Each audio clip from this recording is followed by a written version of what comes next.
it just felt like, what? Like, is this fun for him? Is this a test? This is the first time that I'm speaking about it. Something that Oh my goodness, can we talk about the Diddy drama? I'm absolutely shook. These jaw-dropping allegations have completely taken over. How did a hip-hop icon and business mogul fall this hard? The twists just keep coming. But here's the tea that has me gagging.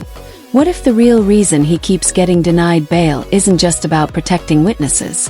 What if authorities uncovered a secret escape plan? Imagine the scandal. This story has more twists than my favorite reality show, and I need to know what happens next. Buckle up. Always going to be a tough argument for the government because obviously Combs voluntarily came to New York. He surrendered his passports through his lawyer. He could have fled after the March raids of his Miami and Los Angeles homes, but he didn't. He has access to 2 private jets. I think it was a tougher argument. I know the government made the argument, but clearly the best argument was the dangerousness and the witness tampering. The flight risk argument was always a tough sell for the prosecution. I mean, Diddy surrendered in New York and handed over his passports. If he wanted to run, he could have vanished after the March raids on his Miami and LA mansions. He has 2 private jets. Clearly, the government's strongest case wasn't about him fleeing. It was about how dangerous they believe he is. And the real bombshell: alleged witness tampering. They apparently have receipts. Asterisk lots asterisk of them. This case just keeps getting wilder. Sir, no judge wants to wake up and read the headlines the next day. Oh, they treated this guy special and they gave him bond, and now he's gone and he fled from justice. So that's what's in the back of most judges' minds. On the other hand, we deal with cases where clients have significant funds sometimes. And sometimes where there's money, you can craft a unique solution. Years ago it was the ankle bracelet and the ankle monitor. Can we just process this? Sean Combs, the man who dazzled on red carpets and threw iconic white parties, has been sitting in detention for months. And get this, he offered $50 million for bail. For someone like Diddy, that's basically screaming, "I'm not going anywhere." Yet, the courts keep shutting him down. Every single. There has to be more to this story. All the money he has and all the resources he has, they couldn't craft some solution that lets him be under some form of house arrest. And again, it sounds like special treatment, but the truth of the matter is, to incarcerate somebody like him is expensive to all of us. We're taxpayers, and he's got to have unique situations. You can't put him in general population where, everyone wants a piece of him and everyone wants to be his friend and everyone. According to my sources, there's way more happening behind closed doors. Diddy's legal team has proposed everything: house arrest in a luxe Manhattan apartment, 24/7 private security. But the courts aren't budging. Officially, it's about his alleged influence and witness tampering. Unofficially, the whispers are wild. There's serious talk of a top-secret escape plan involving his inner circle and, wait for it, even his family members. If true, this would be next level. I'm clutching my pearls just thinking about it. Anything's possible, right? But now this judge has an even harder time, I think, because the past judge locked him up, didn't let him out, and he's still there available for trial. If the new judge lets him out on bond and something goes wrong, and this isn't the analysis that I'm proud to make, right? We shouldn't be saying, well, judges are worried about their own skin and how they look if something bad happened. After his arrest, Diddy's behavior behind bars raised major red flags. He was allegedly using other inmates' phone codes to make calls, not just casual check-ins, but, according to authorities, attempts to reach witnesses and orchestrate something bigger. And let's not forget that Contact Me ASAP messaging service he reportedly kept using after promising the court he'd stop. These might seem like small things, but together, they paint a picture of someone who thinks the rules don't apply to him. Was this just defiance or something more calculated? I'm dying to know. They're going to try to transfer him, they're going to try to get him out. In a normal case where it's a high-profile person or a well-funded person, the prosecution and the judge is a little bit more concerned about wrongful prosecution, because people that are mad that they're being arrested for a crime they didn't commit can turn around and file for malicious prosecution. The new judge is in a tough spot, because let's be real, the last judge already denied bail. If this one lets Diddy out and anything goes wrong, yikes. And while we shouldn't say judges worry about their reputations, we all know they do. Now, here's where it gets juicy. Sources close to the investigation claim the FBI intercepted communications suggesting Diddy's team, including family and longtime associates, was secretly working on a plan to spring him. The alleged scheme? Multiple locations, safe houses, and international connections. And let's not forget who we're talking about. This is Sean Combs. His contact list rivals some governments. If anyone could pull off an elaborate escape, it's someone with his resources and influence. The more we learn, the wilder this gets. Every jail is bad, and some jails are worse than others. And the problem, again, is if you move him, why is he getting special treatment? And maybe he's earned special treatment. Maybe what he's done, maybe he's given so much back to his fans and to the world and to charity that maybe there's a way that it plays out in the end. But again, to go into court and say this jail is bad, move him to another jail, is not your first argument. That's sort of... The judge is also wary of wrongful prosecution claims. Falsely arrested individuals can file for malicious prosecution. But how did authorities uncover this alleged plot? Insiders point to surveillance, intercepted messages, and of course, a possible mole within its inner circle. Imagine the chaos. Someone close enough to know the escape plan details spilling everything to the feds. If true, this would explain the court's hard stance on bail. If the FBI had even the slightest indication these allegations were legitimate, releasing him, no matter the bail amount, would pose an enormous risk. The stakes are high, and authorities aren't taking any chances. Moving the general population, and would he be at risk?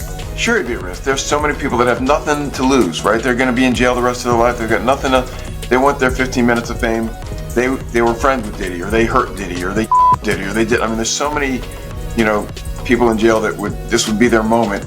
You can't put them there. The alleged plan wasn't just about escaping detention. It was a full-scale operation. Sources claim it involved private jets, decoy vehicles, and a secret network to get him somewhere beyond extradition. Some say certain family members handled logistics while others provided financial backing. True or not, the sheer boldness of such a scheme has left everyone stunned. But no one wants to be in prison. And you can imagine what happens when you take sort of 40 people, all of whom have been at least charged with crimes, and lock them in a single room for years on end and throw out the key, which is the most trivial things become all that people have left to. The timing is highly suspicious. Just as these rumors surfaced, Diddy's legal team pushed hard for house arrest. Coincidence? Critics think not. Some believe the request was strategic, making an escape easier. After all, a lavish Upper East Side apartment with security measures Diddy controlled could be the perfect launchpad for a getaway. This theory has everyone raising eyebrows. Obviously I've only seen one piece of him, which is, Diddy in prison. And, he's been kind to people in the unit. He's been kind to me. It's a position no one wants to be in. Obviously he doesn't, I don't, as you said, it's kind of a soul-crushing place for the world. What's even more intriguing is the alleged role of Diddy's family in all this. Rumors suggest the FBI is scrutinizing several relatives, digging into their finances and communications. The possibility that his loved ones could be tied to such a high-stakes operation has sent shockwaves through both the entertainment world and the public. If there's any truth to these allegations, it's not just Diddy facing charges. His entire family could be at risk. Imagine the ripple effects. The very people who have stood by him through everything could now be caught in a legal nightmare. Their lives changed forever. What we see are just the people that are around us on the inside, rather than who we are on the outside. Let's not forget the FBI's role in this saga. If they truly uncovered an escape plan, it's another high-profile win. And they're not known for staying quiet about their victories. The idea that they foiled a celebrity's grand getaway only adds more drama to an already explosive case. This is the kind of story that would dominate headlines for weeks. Some of them are, I think, are thinking wow, this is sort of a big opportunity, to meet people they wouldn't otherwise get to meet, which is, it shocked me the first time I heard that. Right, it makes sense from their perspective, but like, boy, is that not how I think about prison. What's fascinating is how these rumors have reshaped public perception. While some fans remain fiercely loyal, insisting Diddy is being unfairly targeted, others are questioning everything they thought they knew about him. If even a fraction of these allegations is true, it paints a picture of a man willing to go to extreme lengths to evade consequences. Whether you see him as a victim of a flawed system or a mastermind trying to outsmart the law, one thing is clear: the narrative around Sean Combs has changed forever. As the story unfolds, the questions keep piling up. What exactly did the FBI uncover? How deep does this alleged conspiracy go? And how will Diddy's legal team respond? For now, all we can do is wait and speculate. But this case is far from over.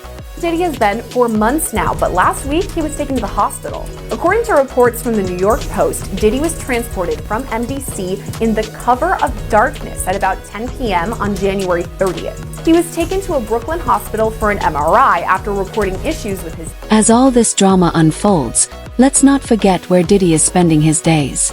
The Metropolitan Detention Center in Brooklyn, a facility notorious for its harsh conditions.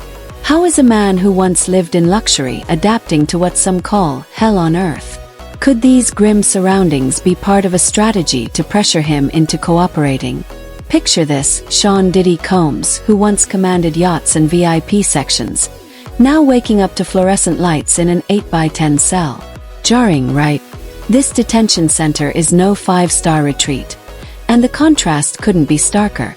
But what if these conditions aren't just a byproduct of a flawed prison system? What if they're a calculated effort to break him down until he strikes a deal? Intentional or not, Diddy's current reality is a world away from his former life, and it's becoming a story of its own. Apparently, Diddy's knee has been bothering him recently, so he reported it. At some point, it was decided that he needed medical care outside of the jail, so he was taken to a... From the moment Diddy entered that detention center, everything changed. Imagine waking up on a steel bed with a mattress thinner than a magazine. No silk sheets, no designer robes, just standard prison garb. His 8x10 cell offers zero comfort, with cold white walls reflecting a world of confinement.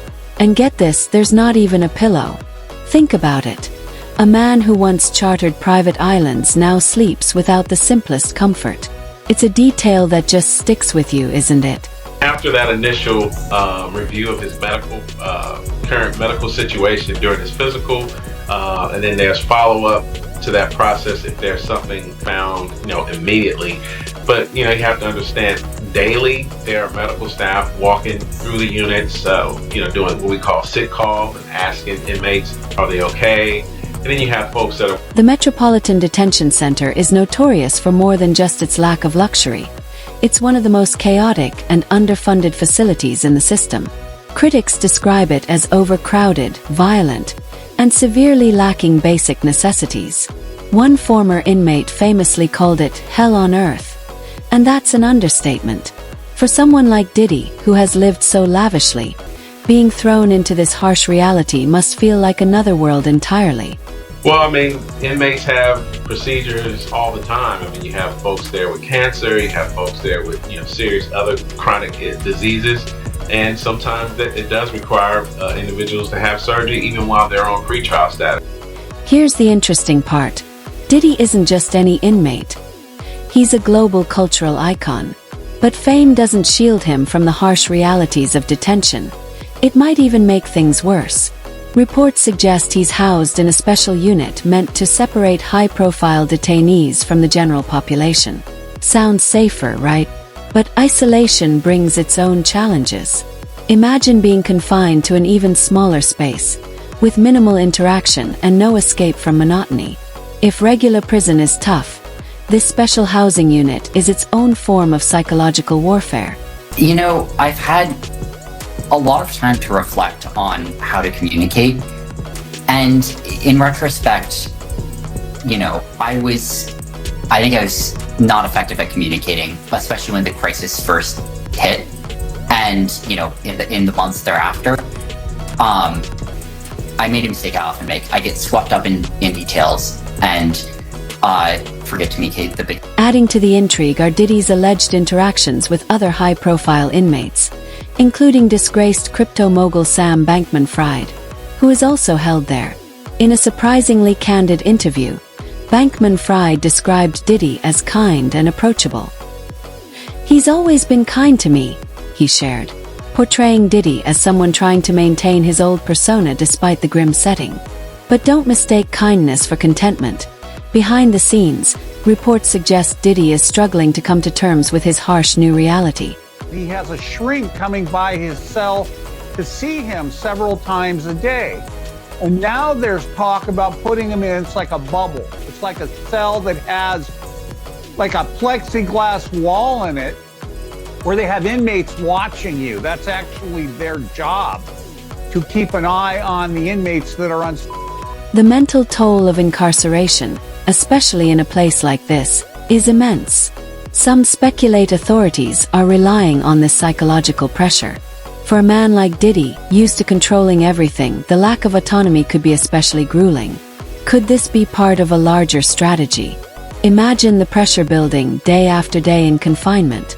Authorities understand that time can be a powerful tool, and in cases like this, it's often used with precision. And some are questioning whether that's the point.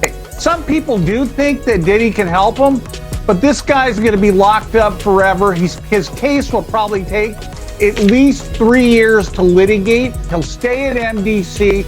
There's rumors that he wants to go to Essex County Jail in New Jersey because he doesn't like MDC. He's a Marshals inmate. There's no way they're going to transfer him back and forth, I don't know, several times a week. Digging deeper into the conditions, the Metropolitan Detention Center has faced criticism for years. Inmates report unsanitary living conditions, frequent lockdowns that keep them confined for long stretches, and food described as barely edible slop. Some even claim meals have been infested with maggots. Now, imagine Diddy, once accustomed to gourmet dining, being served something he wouldn't have touched in his previous life. It highlights just how far he's fallen or been brought down. Violence also plagues the facility, with reports of stabbings, brawls, and even deaths behind its walls. While Diddy is reportedly housed in a more secure section, the tension and fear remain impossible to escape. Every day is a mental and emotional battle, especially for someone whose entire identity was built on power and control. Perhaps most intriguing is his limited access to his legal team. Preparing for a trial of this magnitude requires resources, strategy, and time. Yet restrictive conditions make it nearly impossible for him to work effectively with his lawyers. Though he has access to a laptop with case materials, strict limitations on its use create additional hurdles. Mounting a defense under these conditions seems almost designed to hinder him, leading some to question if that's the intent. And some are questioning whether that's the point. Some people do think that Diddy can help him, but this guy's going to be locked up forever. His case will probably take at least 3 years to litigate. He'll stay at MDC. There's rumors that he wants to go to Essex County Jail in New Jersey because he doesn't like MDC. He's a Marshals inmate. There's no way they're going to transfer him back and forth, I don't know, several times a week. Authorities argue these restrictions are necessary to prevent witness tampering, but critics say they also make it incredibly difficult for Diddy to prepare his defense. It's a fine line between ensuring justice and tipping the scales, and many wonder if the balance has already shifted. The bigger question remains: what does this mean for Diddy's future? With the trial still months away, the road ahead is uncertain. Will the mounting pressure push him to strike a deal, or will he fight to clear his name no matter the cost? Either way, the stakes couldn't be higher, not just for him, but for everyone entangled in this unprecedented case. It's a question of that, but when you read through the indictment, it's pretty clear who could be indicted as a co-conspirator. Right now, there are people in the indictment who would be considered unnamed co-conspirators, but clearly have played a role in this conspiracy.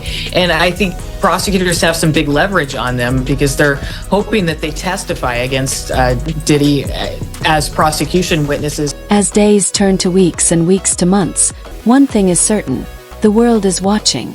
Whether you see Diddy as a victim or a man finally facing accountability, his story is far from over. The detention center may be his current reality, but the battle for his future is just beginning. As the trial date approaches, the questions only multiply. Will he emerge from this changed? Or is this the end of an era? Only time will tell, but one thing is clear. This story is impossible to look away from. Could authorities' refusal to grant bail truly be tied to an escape plan? And what about his family? Are they unwitting pawns or active participants in something bigger? As rumors swirl, the lines between fact and fiction blur, leaving us to wonder just how far Diddy will go to regain his freedom. Now we turn it over to you. What do you think? Is Diddy a mastermind trying to outsmart the law, or a victim of a flawed system?